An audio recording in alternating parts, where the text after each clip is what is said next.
All right, Elizabeth, the blockbuster hit American Sniper, reminding Americans of the sacrifices our military has made fighting in Iraq. And obviously, America is responding. Now, more than a decade later, ISIS is on the rise. And as Al-Qaeda, the group President Obama claimed had been decimated, makes a comeback. So has the president squandered our chances of victory in Iraq? And is that what this movie reminds us of? Let's ask Fox News contributor Lieutenant Colonel Alan West, who served there.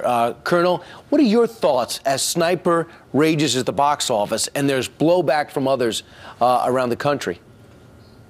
Well, Brian, what American Sniper shows us is the fight that we were waging against Al-Qaeda in Iraq. As a matter of fact, there's the scene that talks about Zarqawi and of course, talking about how they had to try to take down that network.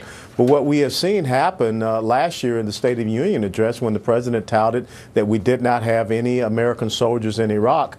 Well, unfortunately, in that same last year in January, we saw ISIS, which was about 3,000 fighters, now is become a terrorist organization.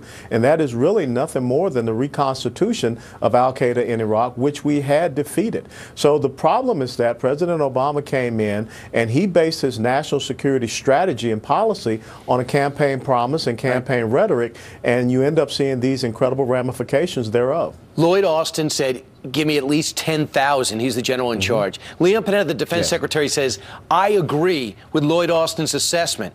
The president said they didn't want us there, but they clearly could have had us there. And the people that Chris Kyle is killing are Al-Qaeda. They aren't necessarily Iraqis upset that we're there, because it was the Iraqis that were there that got rid of Al-Qaeda along with us during the surge, correct?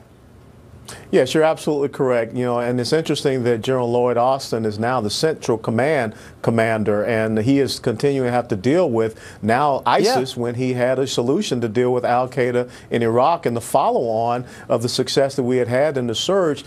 Chris Kyle and the exploits of those SEAL team members were out in Al-Anbar province, out in Ramadi, out in Fallujah. And now, guess what? ISIS is control of those areas, just the same as we're now conducting operations in Mosul and also in the area of Kobani, which were areas that we had ridded of any type of insurgency and Al-Qaeda, what have you. So again, this is what happens when your policy is not based upon sound national security strategy. It's based upon campaign promises and rhetoric. So the unfortunate thing is that when the president said last year in the State of the Union address, we had no troops in Iraq, now we're back to 4,000 troops in Iraq. And look at what is happening in Yemen. Look at what is happening, as you just reported, in Libya and across North Africa, Boko Haram. So we're going to have to deal with this. We took our foot off the gas, and the terrorists came speeding by. Colonel Alan West, we appreciate your service and everybody else like you. The outcome hopefully will end up our way. Thanks so much. Thank you so much, Brian.